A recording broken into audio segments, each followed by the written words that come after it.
Olá, seja muito bem-vindo. Começa agora mais um programa UFO no Plural. E eu estou muito feliz de poder contar com a sua companhia. No programa de hoje a gente vai falar sobre algumas mudanças no Código de Processo Civil. Uma delas está relacionada ao pagamento de pensão alimentícia. Você paga pensão ou conhece alguém que paga e quer ficar por dentro de tudo que está acontecendo com relação ao tema? Basta continuar ligado aqui com a gente. E não é só isso não, as outras alterações no Código também podem afetar a sua vida e a vida das pessoas que você conhece. Para falar sobre este assunto, nós convidamos o advogado e professor da Faculdade de Direito da UFO, Cristiano Gomes. Professor, muito obrigado por ter vindo. Eu que agradeço a participação, um prazer estar no programa da UFO no Plural, representando aqui a Faculdade de Direito da Universidade Federal de Uberlândia. Professor, foram várias as mudanças, né, com o intuito aí de agilizar os processos. Agora a gente falando sobre as mudanças relacionadas à pensão alimentícia. Só para contextualizar quem está em casa, como era, como funcionava antes e como ficou agora? Então, quando uma pessoa deve alimentos, né, por exemplo, fixado numa sentença, né, na ação de alimentos, por exemplo, as regras processuais têm uma certa tendência a agilizar o processo. No CPC antigo, né, nós tínhamos três modalidades, três formas básicas de coagir, de obrigar o devedor a pagar. Que era penhorar os seus bens, né? Que era descontar valores do seu salário, né? E a grande forma de se receber alguma coisa era a decretação da prisão, quando o devedor deixava de pagar as três últimas parcelas. Essas três sistemáticas continuam, né? Principalmente a prisão. Uma coisa que modificou é que o acordo extrajudicial, né? Então, aquele acordo celebrado entre as partes, por meio de seus advogados, por meio do defensor público e de seu advogado, por exemplo, né? Esse título também, esse título executivo, ele passa a habilitar também a possibilidade de prisão do devedor, né? Ficou agora mais claro essa decisão, esse ponto de vista. Outra coisa que veio a inovar, a forçar o devedor de alimentos a pagar, é a possibilidade do juiz, né, determinar a inclusão do devedor, né, nos órgãos de proteção ao crédito. Então, além de penhorar o seu salário, além de penhorar os seus bens, além da prisão, o devedor ainda vai ter o seu nome, inscrito no cadastro de inadimplentes. O que, de certa forma, não vejo como uma forma que vá aumentar o pagamento das dívidas, né? E a situação, a experiência demonstra que quando se chega numa execução, as pessoas, ainda mais numa crise financeira igual está no nosso país, elas não têm mais condições. E a partir do momento que você negativa o nome da pessoa ou que você apreende, você torna essa pessoa uma dificuldade maior ainda de conseguir trabalho, né? Então, esses mecanismos foram ampliados para forçar ainda mais o devedor a cumprir com a sua obrigação. Mas não há nada melhor, em termos de eficiência, que seja mais rápido que a decretação da prisão do devedor. Essa existia e vai continuar existindo com o novo CPC. De fato, me parece que você colocar uma pessoa para, na verdade, negativar o nome dessa pessoa, realmente não parece ser a maneira mais efetiva, né? Nesse ponto, o senhor tem razão. Porque seria matar o boi ao invés de matar o carrapato. Na verdade, nós vamos ter o quê? A restrição de crédito.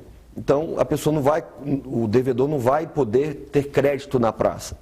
Então, são formas de coagir o devedor a pagar os alimentos, né? Lembrando que muitas das vezes esses alimentos decorrem de relação de parentesco, de pai e filho, né, que já é uma relação tão tensa em face de uma separação, né, que quanto mais mecanismos também você impor ao devedor, corre um sério risco de você afetar as relações afetivas entre o devedor, que é o pai, e o credor, que é o filho, né? Então, as relações afetivas hoje, no nosso mundo moderno, já estão tão tensas que quando você toma essas medidas, tende a piorar ainda mais a relação afetiva entre pai e filho, que é o que mais acontece na prática. Já a prisão funciona melhor porque ninguém quer perder a liberdade. Na prisão, a prisão ela é a hipótese que nós temos é a única hipótese que nós temos de prisão por dívida. A pessoa só vai presa por dívidas quando se trata de dívida de alimentos, né?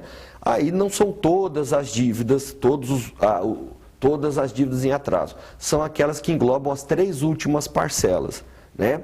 E aí, quando você tem um devedor preso, os próprios familiares do preso, do devedor, às vezes faz uma reunião, tenta achar recurso. Mas muitas das vezes não, a própria pessoa não tem condições. Ela já não tem condições de se manter e ainda tem a decretação da sua prisão e aí ela vira um problema para o Estado, porque ela vai para uma delegacia, ela fica a delegacia, o delegado fica responsável por esse preso, então ele vira um ônus para o Estado, né? E há casos, né, alguns defensores públicos até relatam casos de devedores que deixam o emprego para não pagar pensão alimentícia. De tamanha raiva, a fúria que há entre eles na relação com a ex-mulher ou com o filho, o que não pode acontecer.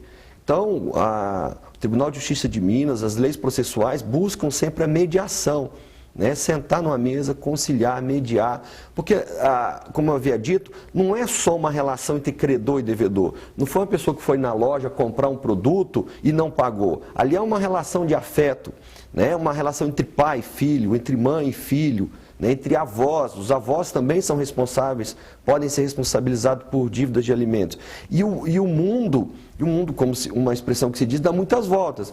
Então, o pai que nega alimentos hoje para o filho, futuramente tem o direito de pedir alimentos para esse filho, quando chegar numa idade avançada, não ter condições de se manter, né? Então, assim como o pai tem direito, tem a obrigação de pagar alimentos hoje, esse filho que recebe os alimentos hoje pode ter a obrigação de pagar os alimentos no futuro, caso o pai esteja, ou a mãe esteja, ou os avós estejam numa situação economicamente difícil. Certo. Professor, com relação à prisão, quando que se dá aí a liberdade do preso que é detido por conta do não pagamento dessa pensão? Alterou alguma coisa? Não, ele continua preso. A lei diz que ele pode justificar o não pagamento, né? Ele ter perdido o emprego, por exemplo, não é causa. Se a pensão está muito alta, não é causa, ele tem que entrar com a revisional. Então, se nós tivermos um credor, um devedor que tem uma dívida que ele acha que está muito alta, que ele acha que a pensão está alta porque ele constituiu uma nova família, ele tem um filho novo, ele perdeu o emprego, ele tem que entrar com um pedido para o juiz rever a sua pensão, abaixar o valor da pensão, né, adequando a sua realidade. Porque pensão alimentícia é o quê? Necessidade e possibilidade. É quanto a pessoa pode pagar e quanto a pessoa precisa receber, né? Então ele pode justificar isso, tá? Se ele não justificar e não pagar, o juiz decreta a prisão dele. E aí, a hora que ele paga, ele sai da prisão. Se ele fica no prazo de prisão e não paga, a dívida continua, né? E se eventualmente, nos 3 meses subsequentes, ele não vir a cumprir novamente a obrigação, ele passa novamente a ser coagido à prisão. Caso de revisão, cabe também para o pai que, por algum motivo, acredita que o valor que ele está pagando é maior do que seria necessário para a criança, porque pode acontecer, às vezes, da mãe, justamente por aquele problema muito mais a ver com o pai, com a relação que ela teve com o pai, de supervalorizar essa pensão? Pode. Quando o juiz fixa os alimentos, por exemplo, ele diga lá, olha, você tem que pagar um salário mínimo de alimentos, tá? Essa decisão, ela não é fixada eternamente, né? Com o tempo, de acordo com as necessidades, pode ser que o juiz reveja essa decisão. Tem que haver alguma alteração na situação fática, tá? Então, o credor pode chegar, a criança, para o juiz e dizer, olha, eu estou com uma doença, eu preciso de mais medicamentos, eu estou precisando de mais alimentos, tá? Ou o pai dizer, olha, o valor está muito alto, eu não consigo, né? Porque comumente o que acontece? Geralmente esse pai que não paga os alimentos ou está em atraso, ele já tem uma outra família, né? E aí os alimentos valem para os dois, ele tem que dar alimentos para essa criança e para a sua nova família. E isso então tem que ser equilibrado. Tem que ser equilibrado dentro do binômio necessidade e possibilidade. Porque senão, no fim das contas, ele não tem dinheiro, né? Não tem dinheiro, né? Não tem dinheiro. Mas há mecanismos também que facilitam. Por exemplo, se o devedor ele é um trabalhador, um funcionário público, um militar, né? O juiz determina que o desconto seja feito diretamente na conta corrente dele, o que evita, por exemplo, a prisão, né? Então, você tem uma possibilidade maior aí de evitar esse esse afrontamento entre credor e devedor. Professor, depois de quanto tempo é possível pedir essa prisão? Depois de quanto tempo de atraso? Com o novo CPC, bastando atrasar uma parcela, você já pode pedir a prisão do devedor. Né? Então isso também alterou. Isso já era discutido, né? Se tinha que acumular as 3 ou se uma já bastava. Mas agora não tem discussão. Se o devedor tiver as 3 últimas, eu posso escolher o rito, chamado rito da prisão, né? O devedor ele é citado para pagar. Se ele não paga, não justifica, né? Decreta-se a sua prisão. Se tiver mais parcelas para receber, então vamos pegar um exemplo de um credor que tenha 6 meses de crédito e não foi pago. Então essas 3 parcelas mais recentes, eu posso pedir a prisão. As 3 últimas eu não posso pedir a prisão. Eu vou ter que ir tentar localizar bens para serem penhorados. Tá? Então, essa sistemática ainda continua. Com relação a essa penhora, não houve alteração nenhuma? Nenhuma. A dívida de alimentos é uma dívida muito sui generis, né? O credor de alimentos ele tem um poder, um privilégio para exercer esse crédito que é muito grande. Por exemplo, a lei permite que o credor de alimentos penhore o bem de família do devedor. Então, se o pai mora numa casa e é bem de família, tá? O credor de alimentos pode penhorar. Essa dívida de alimentos, tá? Pode penhorar salário, tá? Uma das coisas que a lei protege, por ser alimentos, engraçado isso, por ser alimentos, é o salário. Você não pode, credor banco, instituições financeiras de uma maneira geral, empresas do comércio, não pode penhorar salário. Salário é sagrado. Mas a única hipótese que eu posso penhorar salário é a dívida de alimentos, né? Uma novidade, falando de alimentos, eu posso penhorar salário em outras circunstâncias? Posso, mas desde que a pessoa receba mais de 50 salários mínimos, que dá mais de 45 mil. Então, se a pessoa receber mais de 45 mil, você pode penhorar o salário. O que é totalmente fora da realidade brasileira, né? Então, essa dívida de alimentos tem essas características, né? Eu posso penhorar salário, posso penhorar o bem de família e pode levar à prisão. Lembrando que ela é temporária, né? Quando encerra-se os alimentos, o menor torna-se maior, forma-se e encerra os alimentos. E aí corre a possibilidade de, no futuro, o menino de hoje, que tem direito a alimentos, ser obrigado a pagar os alimentos do seu pai, que está enfermo, está em condições subhumanas. Tá ok, professor, daqui a pouco a gente vai falar das outras mudanças, né? Claro. Que aconteceram também no Código de Processo Civil. A gente vai para um breve intervalo. Bom, o UFO no Plural vai para o intervalo e volta daqui a pouco. Eu espero você. Formar profissionais versáteis para atuar no mercado e preparar futuros professores para o ensino fundamental, médio e superior. Este é o objetivo do curso de Matemática da UFO. Com salas de aulas modernas, computadorizadas e laboratórios arrojados, o curso oferece um corpo docente especializado que faz dele um dos melhores do Brasil. Matemática da UFO, a fórmula adequada para a sua carreira. O UFO no Plural está de volta e hoje estamos abordando mudanças no Código de Processo Civil. Dentre essas mudanças, a que está relacionada ao pagamento de pensão, que a gente falou no bloco anterior. Está aqui hoje o advogado e professor da Faculdade de Direito da UFO, Cristiano Gomes de Brito.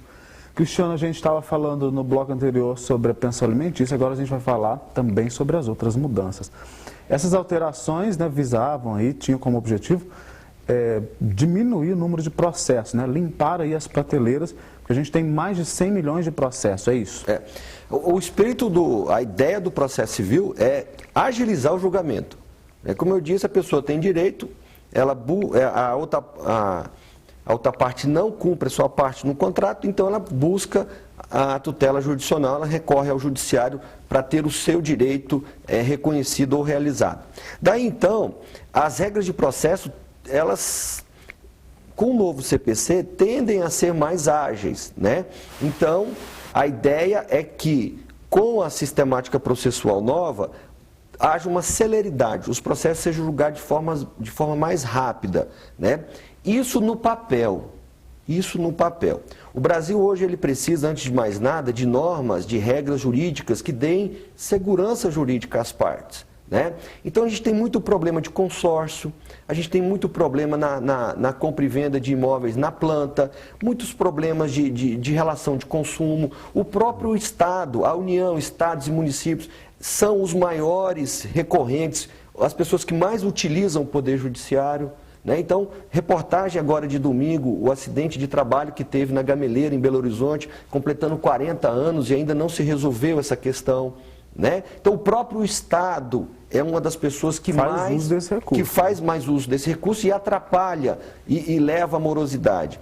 Então, não creio que a curto e médio prazo o Código de Processo Civil vai dar a celeridade, vai agilizar os processos. Não vai, porque são muitos processos ainda. E o CPC novo, ele vem com ideias novas, né? Com pensamentos novos, das quais muitos advogados, juízes, promotores, defensores, desembargadores não estão acostumados. Então, costuma-se dizer que lei não muda cultura. O que muda a cultura são hábitos renovados, né? Costumes, né? A prática vai levando à perfeição. Mas só acho que vai haver uma dificuldade de colocar o que foi aprovado na prática? Eu creio que sim. Porque tem que haver uma mudança de paradigmas, tem que ter uma mudança de pensamento, tanto do advogado, do juiz, do promotor, do defensor público. Não dá mais para se tratar o processo como era tratado desde 1973 da mesma forma. Então, dar-te um exemplo. As decisões hoje dos magistrados, elas têm que estar de acordo com as decisões da Suprema Corte. Ela tem que estar de acordo com as decisões do STJ. Então, o juiz, ele tem que ter dentro do seu pensamento que ele tem que julgar de acordo com o que foi já julgado pelas cortes superiores.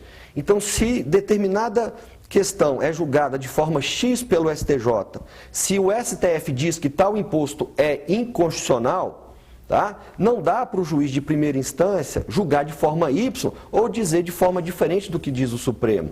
Então, só para a gente explicar melhor, essa questão aí tem a ver, então, de que se uma decisão é tomada numa instância superior, ela tem que ser tomada para outros processos parecidos. Exatamente. O que reduziria, ao invés de 10 processos, a gente teria um. Exato. Dar-te outro exemplo. Há algum tempo o STF, Corte Máxima do nosso país, disse que é válido, plenamente cabível, válido o casamento entre pessoas do mesmo sexo. Ok, a alta corte disse isso. E aí você via algumas decisões, inclusive aqui no nosso vizinho estado de Goiás, de juízes indeferindo o pedido. Se já a alta corte já disse que sim, o que justificaria um juiz de primeira instância dizer que não? Né? Aí alguns vão dizer que o juiz tem um livre convencimento. Ele tem um livre convencimento para julgar, mas dentro do ordenamento jurídico. Não adianta, por exemplo, por isso que eu digo mudança de cultura, temos uma súmula vinculante, uma súmula que obriga as pessoas, dizendo que não cabe a prisão do devedor, né, do depositário infiel. Não cabe mais a prisão, seja judicial ou extrajudicial. E aí a gente vê casos, inclusive Uberlândia, de juiz decretando prisão do devedor. Né? E aí o nosso querido Exajup, escritório de assessoria popular que vinculado à Faculdade de Direito, entrando com habeas corpus para tirar essa possibilidade de prisão. Então, e isso, numa análise crítica também para os advogados, né? E isso estimula o advogado a entrar com ações aventureiras. Então, como alguns advogados já sabem que muitos juízes decidem de qualquer jeito, aproveitam-se disso para entrar com ação. E aí, cada vez mais, vai entrando com mais e mais ações, porque não se sabe o resultado. O processo, então, vira o quê? Loteria. Embora seja lei, tem que ser cumprido, mas se questionar seja interessante. Exatamente. Mas daí, se cada um tomar uma iniciativa de seguir para um rumo diferente, a gente porque veja bem, imagine então que você tem uma decisão do STJ dizendo que é X. O caso tem que se julgar de forma X. O juiz de primeira instância fala, não, tem que ser Y. O que a parte vai fazer? Ela tem que ir para Belo Horizonte primeiro, né? Recorrer ao Tribunal de Justiça de Belo Horizonte. Ou o Tribunal de Justiça diz que tem que ser igual ao STJ, ou vai julgar e dizer que tem que ser igual ao juiz de primeira instância. Se diz que é diferente, que tem que ser igual ao juiz de Uberlândia, o que a parte vai fazer? Entrar com o recurso para Brasília. E aí vão 40 anos. E vai 5, 6, 7, 8 anos. Então, se todo mundo já tiver essa consciência de que há pacificação dos julgados, e aí principalmente em causas de contratos em massa, como eu estava te falando, contrato de telefonia, contrato de consórcio, de compra e venda de imóveis na planta, né? Quando você tem um julgamento padrão, e aí você vincula isso às outras atividades. Você resolve o problema de milhares de clientes. Exatamente. Com uma causa só. Aí não adianta o juiz falar, eu acho assim, no nosso entendimento, o juiz deve pensar, olha, eu posso até discordar, mas a alta corte já decidiu dessa forma. E a alta corte, a própria Constituição fala que cabe ao Supremo a interpretação, em última instância, sobre norma constitucional. E que cabe ao STJ a última interpretação sobre normas infraconstitucionais. Por isso que eu te digo, nós vamos ter que ter uma mudança de paradigma, uma mudança de valores. Não creio que isso seja de um dia para o outro. Isso vai levar algum tempo, essa mudança de cultura. Verdade. Professor, esse é um dos pontos aí que foram alterados, né, no Código e que vai ajudar nessa celeridade aí. Mas um outro também é a questão do incentivo à conciliação, né? Antes de começar um processo, as pessoas ali envolvidas terão que sentar para conversar e tentar resolver o problema, mais ou menos por aí. Isso. Quando a pessoa, então, ela entra numa linguagem simples com a ação na justiça, né, o juiz, então, vai determinar uma audiência de conciliação, tá? Dos mesmos moldes, parecido com o que acontece já nos juizados especiais cíveis, né? Chama a parte contrária para sentar e fazer um acordo. Vê se há possibilidade de fazer acordo. Daí, não havendo esse acordo, a parte ré apresenta sua contestação e aí isso vai ser julgado pelo juiz. Então, busca cada vez mais o Instituto da Conciliação está em voga justamente para apaziguar, porque a quantidade de processos é muito grande, né? E você tem problemas de empresas querendo receber 2, 3 milhões, você tem o fisco querendo receber 2, 3 milhões, e você tem briga de pessoas, de vizinhos, de acidentes de carro de 200, 300, 400 reais. Então, o judiciário ele tem essa responsabilidade de julgar desde uma dívida de 200 reais até de 5, 10, 30 milhões de reais. Professor, a questão de custo, vai ficar mais difícil para a pessoa que, por exemplo, não aceitar uma conciliação e, na verdade, ficar aí recorrendo, seguindo com o processo, vai ficar mais difícil? Tende a ficar também um pouco mais oneroso, né? E uma das coisas que vai onerar mais ainda é a questão dos honorários, né? Então, se você, em regra, perde na primeira instância, vamos dizer aqui em Uberlândia, a parte é condenada a pagar os honorários advocatícios. Se ela recorre e perde de novo, ela tem que pagar novos honorários. Então, serão devidos honorários nas fases recursais, né? Antes pagava no final do processo? Antes o juiz, por exemplo, se mesmo o processo levasse 5 anos, passando por Uberlândia, Belo Horizonte e Brasília, né? A causa fosse de 50 mil, o juiz determinaria 10% sobre o valor da causa. Então, o advogado teria direito a 5 mil reais. Agora é 10% sobre cada fase, né? 10% aqui em Uberlândia, 10% em BH e 10% em Brasília. Então, aumentaria em 30% a dívida dele. Certo. As pessoas ali que estão entrando com o processo, elas vão ser beneficiadas? Que tipo de benefício que vai trazer para elas essa mudança? É o que eu disse, tende a ter uma prestação jurisdicional mais célere, mais rápida, né?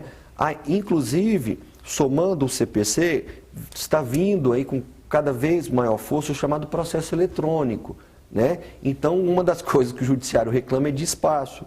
Então, Uberlândia já começa nas varas cíveis aqui o peticionamento eletrônico. Então, não vai ter mais papel, né? O juiz vai pegar o processo, ele vai estar eletrônico, ele vai analisar o processo tudo em PDF, tudo por processo eletrônico. E isso tende a ocupar menos espaço e ter mais efetividade. Vem o CPC, então, dando maior celeridade. Então, por exemplo, causas repetitivas, né? O juiz agora,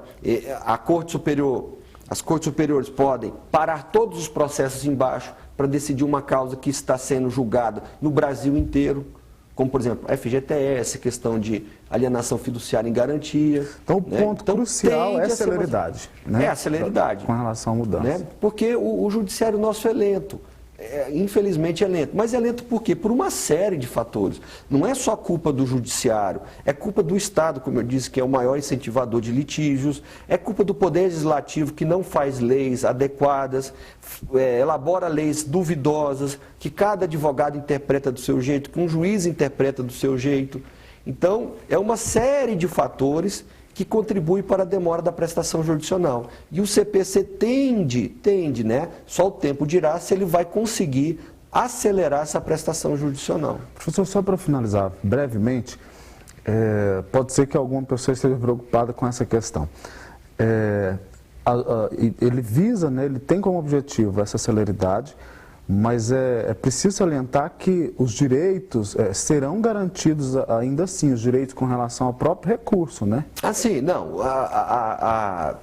É direito constitucional de todo e qualquer cidadão não se conformar com a decisão proferida em primeira instância. Tá? A questão dos recursos é que se a gente analisar, né, precisaria de dados mais estatísticos, mais técnicos em relação a isso, mas se pegarmos, por exemplo, as decisões proferidas pelos tribunais de justiça, vamos pegar o Tribunal de Justiça de Minas Gerais, que julga os recursos dos magistrados de primeira instância, nós vemos um grande índice das decisões do Tribunal de Justiça modificando as decisões de primeira instância. E mais, você vai ver muitas decisões dos juízes, dos ministros do STJ, mudando decisão dos tribunais de justiça. Então, quando você tem um tribunal que muda muito a decisão da instância inferior, você não pode mexer muito na fase recursal. Por quê? Porque você está precisando do recurso para atingir o seu objetivo. Então, a hora ou a hipótese... mudar aqui na base. Exatamente. O ideal é não chegar lá em cima. Então, o ideal seria, né, vamos supor em termos de hipótese, vamos ter uma suposição, o juiz de primeira instância decide X, o tribunal tinha que decidir X, o STJ X. Para a gente começar a pensar no mecanismo de reduzir recursos. Mas veja, se o juiz de primeira instância diz que é X, o Tribunal de Justiça diz que é Y e o STJ diz que é X, então eu tenho que manter ainda a rigidez recursal. Por quê? Porque muitas decisões estão sendo modificadas. Então, se tem muitas decisões que estão sendo modificadas, justifica, então, a amplitude dos recursos. Quando eu tiver menos decisões sendo modificadas, aí eu posso pensar em diminuir a quantidade de recursos.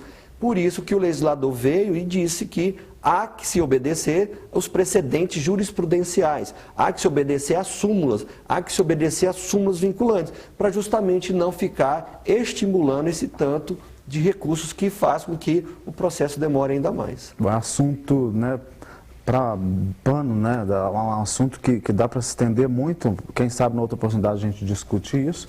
Muito obrigado mais uma vez por ter vindo e que essas soluções, né, cheguem de fato para a sociedade que está precisando. Né? Nós, como operadores do direito, como professor da Faculdade de Direito da Universidade Federal de Uberlândia, como advogado, a gente deseja que tenhamos um judiciário mais eficaz. Né? E queremos que o principal destinatário, que quem é o maior destinatário da prestação jurisdicional? É o cidadão. É nele que temos que pensar, porque é ele que recorre à tutela jurisdicional. E esperamos que com o novo CPC e novas leis, sempre há outras leis paralelas que acompanham esse tipo de legislação, traga maior efetividade à prestação jurisdicional. Ok. Bom, o UFO no Plural de hoje termina aqui, semana que vem tem mais. Muito obrigado pela companhia e um forte abraço. Até lá.